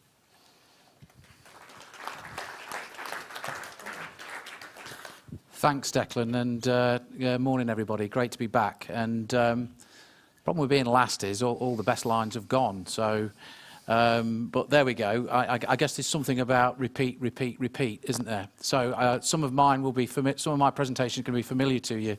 You've heard some of the messages today, but I think just before I do that, I'll just echo Paul's comments from SJS. I arrived back here in Derby just shy of 2 years ago, and I guess in those early weeks and months, it was nothing ever happens in Derby. We've heard it all before. Projects that were promised, not delivered, and I'm hoping that what you've heard this morning and what my presentation will hopefully ram home is things are happening. Things are happening in Derby, and that is fantastic to see. And we are finally delivering on our promises. So, from aspiration to tangible projects. So, map of the city, you've seen some of this before, and John put that slide up there earlier today in terms of what's happening across the city. I'm just going to focus on a couple of them. Some of them I'll skip over because you've heard quite a bit about them already this morning. But here's one we haven't heard a huge amount about, which is, I guess, some of the things, this has been around for a while now, and I guess this might have been seen as our flagship project not that long ago. And yet, because so much is happening, this is, I guess, almost, it gets a little bit forgotten about, and it shouldn't, because it's hugely significant. Our iHub is now fully occupied. We've got over £6 million worth of funding, central government funding, to support the nuclear MRC. And we've also got a planning permission is imminent for Project Ivory. So there are some fantastic developments, and something you may not know is that the County Council, in partnership with South Derbyshire District Council and obviously supported by the City Council, is that there has been a submission to the Levelling Up Fund by the County Council for a new junction off the A50 that will really unlock this development. And so that's fantastic that, again, an opportunity there for us all to work in partnership. That will be potentially upwards of £20 million to support that development. I guess this one has a personal resonance for me because I've been leading the project and working really closely with the Smart Park team. You've heard a little bit about this one, but the speed by which this has happened is breathtaking when you think about it. It's literally just over a year ago that we actually met Smart Park for the first time on the site in Spondon. I grew up in Spondon. My parents both worked on this site when it was Selanese, so this has a huge personal resonance to me. And we are now at the point where planning has been approved, and they are about to break ground on that site in record time. So just in a little over 12 months' time, we've gone from really what was a bit of a pipe dream and a vision to work starting on site. And there, we've already got, I can't say too much about it because it's confidential, but we've got the first of what we think will be many tenants on that site signed up. and we would hope that they're the first of those tenants will be in as early as spring next year. So it's absolutely fantastic.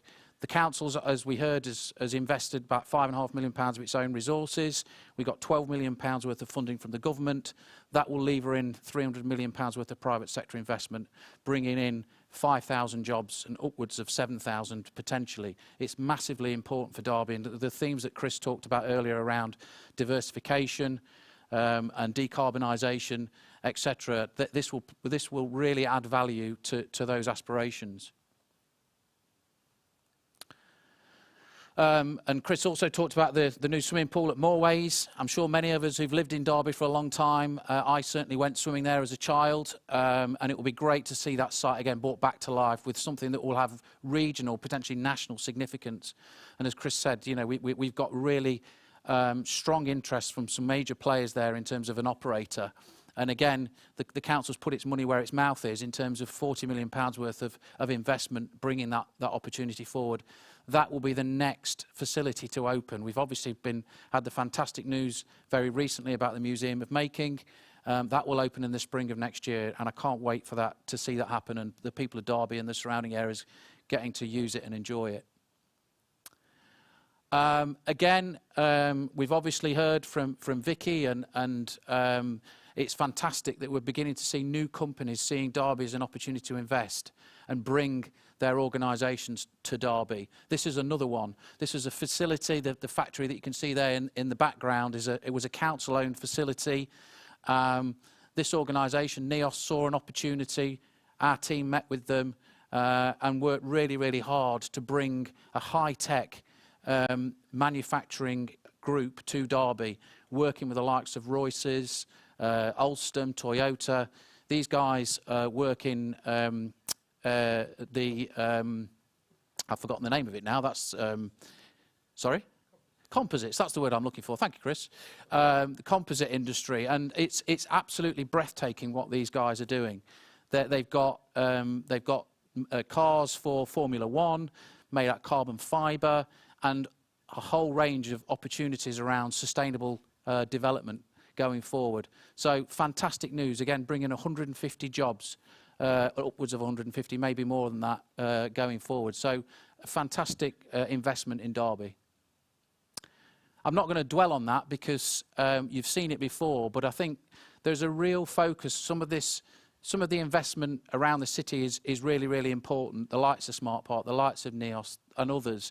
But our city centre, we know, is underperforming. It was underperforming before pre-COVID, and it will continue. It's continued, obviously, in that vein during the last 12, 18 months of the pandemic. So there's a real need and focus for us to bring new investment into the city. And we've heard a lot this morning about the repurposing of our city centres, and this is a real focus for us.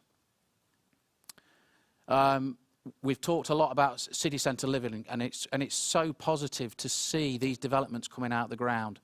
We know that we've seen Castle Ward.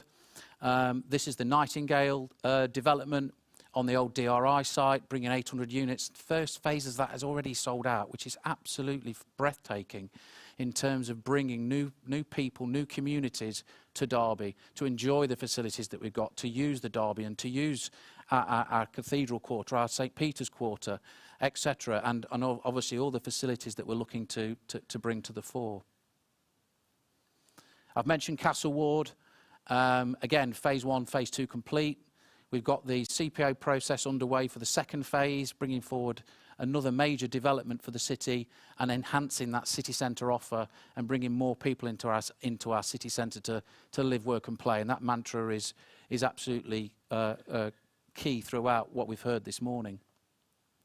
And I'm not going to spend any time at all talking about Beckett Well. You've heard it from Paul, who I thought did a great job of telling us all about what this is. And I must admit, it's a little bit sad, but I personally can't wait to see that crane. The first crane on Derby's skyline, city centre skyline, for many, many years. So that will be absolutely fantastic, and hopefully the first of many.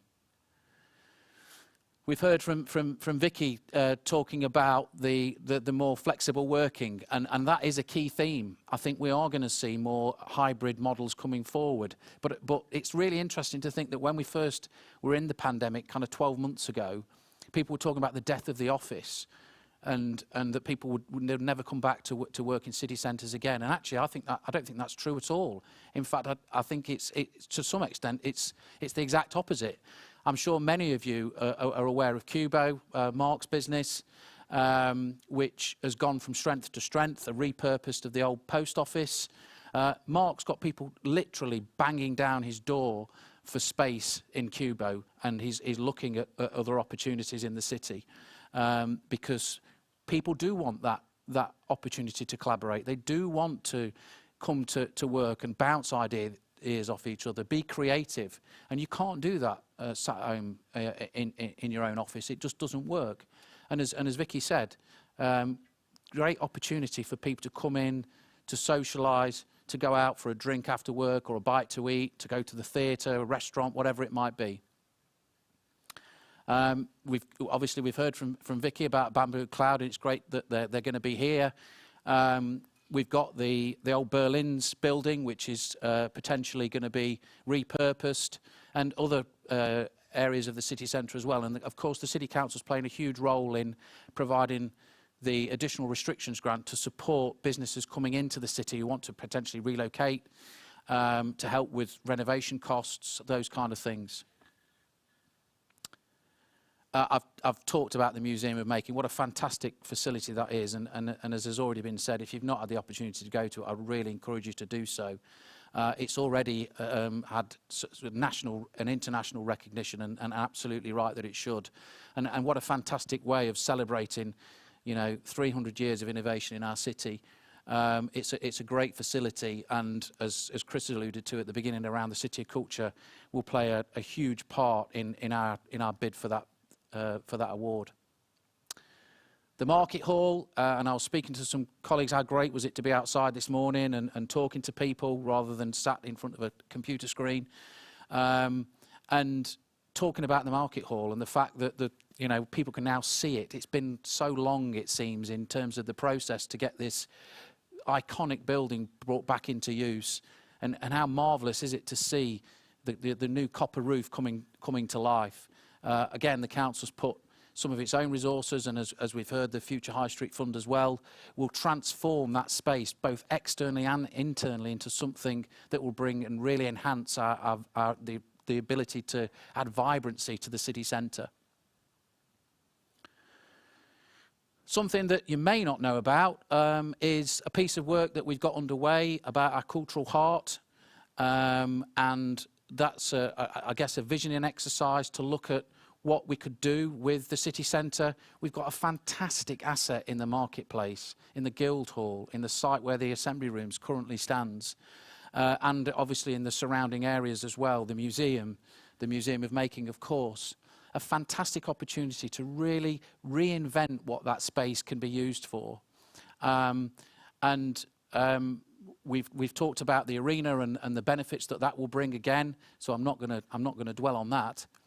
But as part of that kind of cultural heart piece, we've got a project we're calling Project Assemble, and with a specific focus around what we're going to do with the Assembly Room site. And as I've said before, I can't say too much more about that, but suffice to say, we're not sitting idly in our council offices doing nothing about this.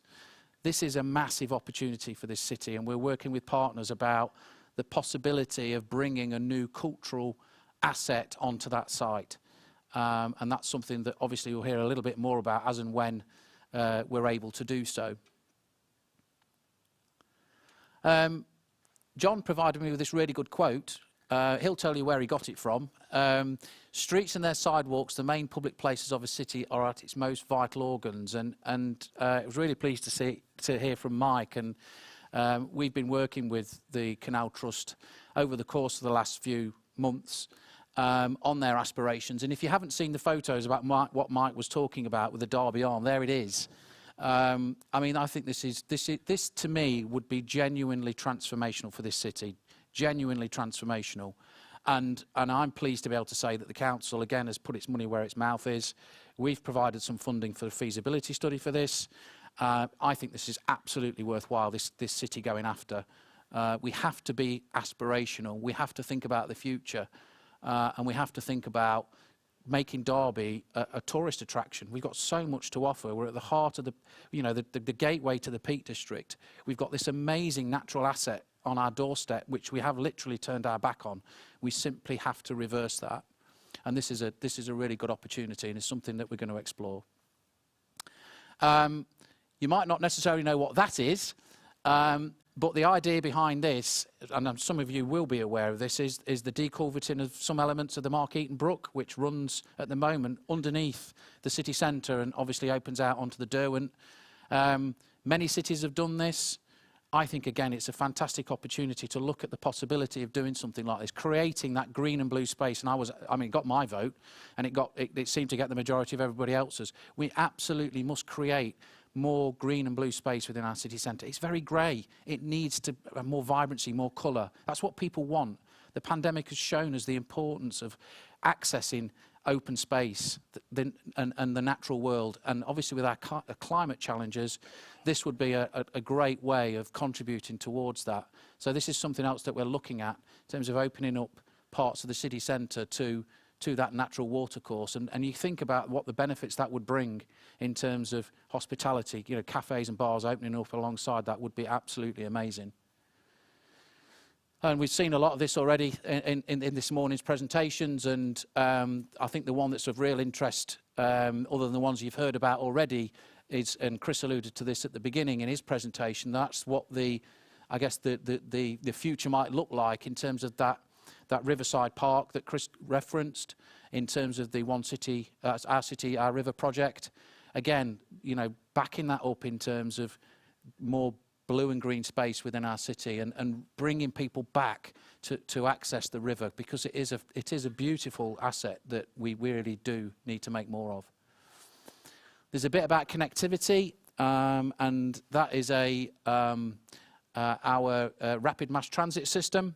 We heard earlier today about the £60 million that we've got from the Transforming Cities Fund. A key plank of that will be the development of this rapid mass transit system, which will link parts of Nottingham to Derby to Pride Park into the city centre, enabling people to move quickly and, of course, sustainably, because this is likely to be powered either by electric or hydrogen or some future fuel technology, which clearly is at the heart of our aspirations as a city. You've heard us talk about Toyota, and I did a piece for Radio Derby last week on what this is. We've got such rich history and capability in this city around high-end manufacturing. So it's absolutely right that we focus on this as Derby becoming a centre for future fuel technology. And I guess, just drawing that to a close, hopefully what you've heard this morning is a sense that this is a city that's finally going places. A lot has been promised previously, and we are now in a place where this city is delivering for the residents and businesses of this city, as it should. That's its job. That's my job. That's Chris's job. It's John's job. And I'm hoping that people are beginning to see that this city is making significant progress, building confidence. And for those that are either here or watching on the remote agenda, I would hope that you can see that Derby is absolutely somewhere that's open for business and well worthy of coming to talk to us and investing in. Thank you very much. Well, thank you. Just a moment or two for questions, and it is almost quite literally a moment. Slido.com for your questions, whether you're watching us remotely or you're here in the hall. You mentioned mass transit and the sort of the possibility that it would be driven by renewable energy, this particular mass transit. The question that we got earlier on Slido that's been getting a bit of sort of attraction from people voting for this as the question of the day. Why are we promoting a 400-space multi-storey car park that drags cars into the city centre? Shouldn't any development plans and thinking by the council look at stopping cars coming in? And I suppose that's the mass transit scheme plays into that thought. Yeah, I mean, I think I don't think we're ever going to get away in this kind of short medium term from people using cars. What we've got to try and do, of course, is to try and make those cars more sustainable. So we're obviously seeing an increase in electric vehicles, and Paul alluded to the fact that car park will come with new technology around electric vehicle charging points, which I think is absolutely a right approach, but he also talked about promoting cycling. Our Transforming Cities Fund is about sustainable transport, so it's a mixed use, isn't it? It's a mixed economy.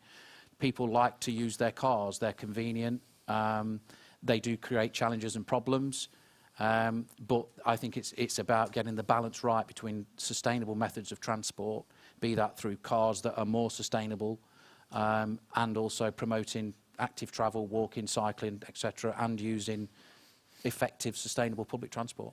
And is the balance right between the council's engagement with large developers like St James and small independent companies? I know you mentioned that you're engaged in the Derby arm bid, so I suppose that's an example of how you're also working with smaller independents. Yeah, I mean, it was nice of Ruth to give us a mention. I met with Ruth and other developers in her sector just a matter of weeks ago to talk about some of the obstacles. She referenced some of the challenges that we've got around planning. That's always going to be a challenge for any city because it's got statutory timescales and we have to comply with those. But absolutely, we are engaged. We recognise the importance again of that mixed economy of small developers like Ruth, but also our major partners like Paul and Smart Park and others. So and Ken, of course, you know, there is I think what we've got here is, you know, we call it Team Derby, and you know, everybody is welcome to be a member of Team Derby, be it small, medium or large. Okay, Paul Simpson, thank you very much. Now, we know how it is with remote working and working from home, that a lot of you have probably got Zoom calls booked in for 12 o'clock. So they are just about to start, which means those of you watching at home or in your office are probably about to leave you. So one final Slido question for those of you watching remotely, for everyone else in the room here as well. It is this: the challenge for cities. Is it a walk in the park? Is it easy as pie? Is it hard as nails? Or is it mission impossible? Give us your thought before you disappear from us for good. 1, 2, 3 or 4. A walk in the park, easy as pie, hard as nails, or mission impossible. While you're thinking about that, let me thank once again all our speakers who've been with us today. We say thank you again to our sponsors, Faithful and Golden Atkins, Adair and Scenario. We also say a grateful thank you to Marketing Derby, to John Forkin and his talented team, Katie, Andrew, Christopher and all their colleagues. Also to Andrew and his technical team who've been providing the virtual feed today. And thank you to all of you who've been watching us virtually, to all of you who are here in the audience. How wonderful it is that we have an audience in a room once again, able to talk to each other and to network and to socialise once again. I'm Declan Curry from the Derby Property Summit. Thank you very much for your time today. Let's see what your answer was to our last question. The challenge for cities is hard as nails. Well, there is a tough road ahead then, in your view. Thank you for your company today. Thank you.